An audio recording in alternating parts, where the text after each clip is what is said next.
Beleza, meus amigos? Sou o Ricardo Príncipe de Mantua, eu sou o tiozão sem graça. Então, vou falar aqui um pouco sobre tecnologia, sobre programação, tá?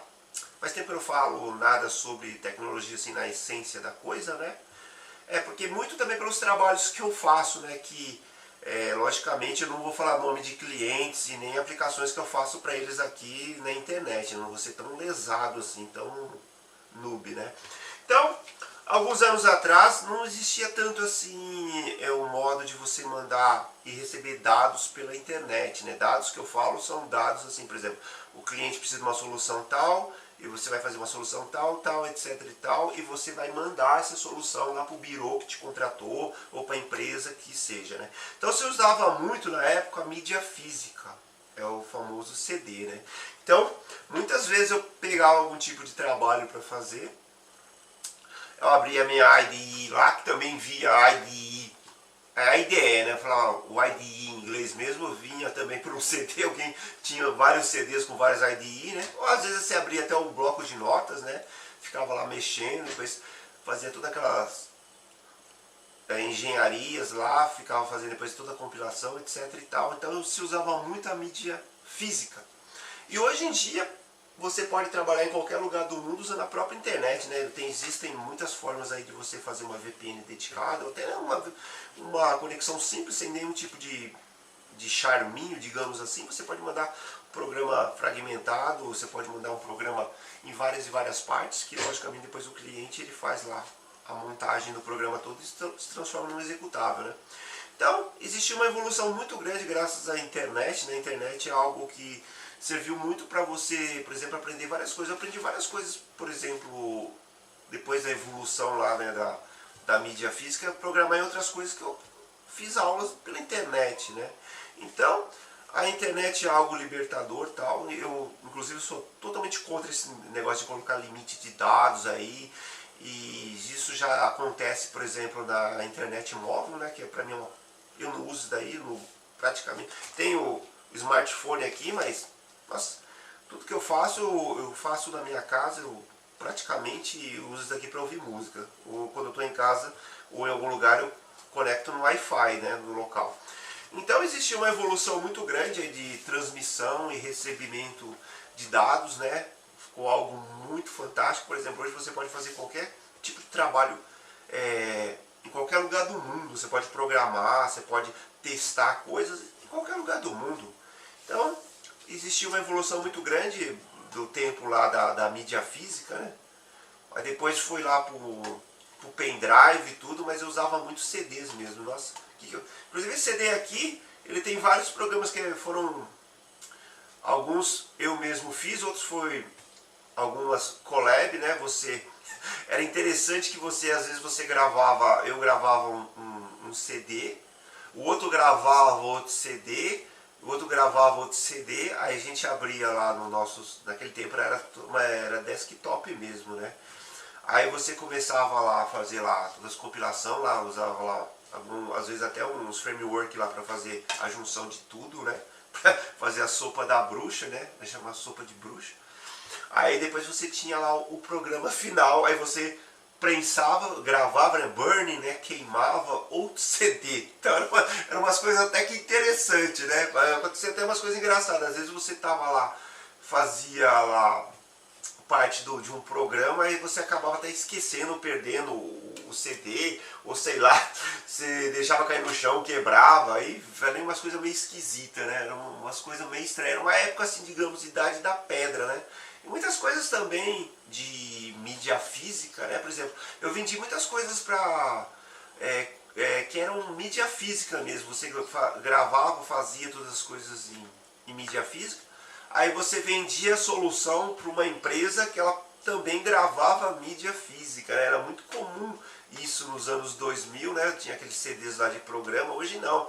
Hoje você entra ali no e-commerce que seja de soluções de TI, você vê lá um programa que te interessa, você compra a licença e você baixa a licença, depois você baixa o key, né, a chave lá do validador, né? Você baixa depois o key, ou às vezes o key vem junto, ou às vezes eles mandam o key por e-mail, né? Eles têm vários e vários modos e é uma coisa bem interessante. Inclusive, um dos primeiros programas que eu fiz com algum tipo de segurança para não ter cópias, foi algo bem interessante. Isso eu posso até falar para vocês, eu não vou falar para quem eu vendi e fiz a solução, tá? Era um programa que, para garantir que ele só rodasse naquilo lá, era um programa com uma licença só, tá? Então a pessoa não conseguia disponibilizar em outro equipamento sem ser aquele que estava rodando. Era um que pegava dados do processador. É uma coisa bem interessante. Dados do processador é coisas que vocês não veem, tá? São coisas ali que ninguém fala, porque a maioria dessas pessoas que falam de tecnologia na internet não fala porra nenhuma. Eu, nessa cozinha aqui, posso falar muito mais coisas de tecnologia do que uma pessoa lá no estúdio. Eles falam e não chegam a conclusão nenhuma. Eles só sabem falar. Ou eles só sabem falar, ou eles só sabem copiar notícias da gringa, que às vezes eles nem entendem as notícias, eles pegam coisas às vezes que acontecem no ambiente, por exemplo, da América do Norte ou da Europa, eles falam coisas assim que aqui no Brasil fica... What? Como assim? Então, eram coisas do processador. Era também algumas coisas também que às vezes dependendo se fosse um software que ele conectava com, por exemplo, com o meio internet para receber algum tipo de atualização, você colocava um programa lá que ele pegava o número da placa de rede, né? Da placa de rede para poder sempre aquele programa rodar ali. Então não adiantava nada o cara copiar o executável inteirinho em outro tipo de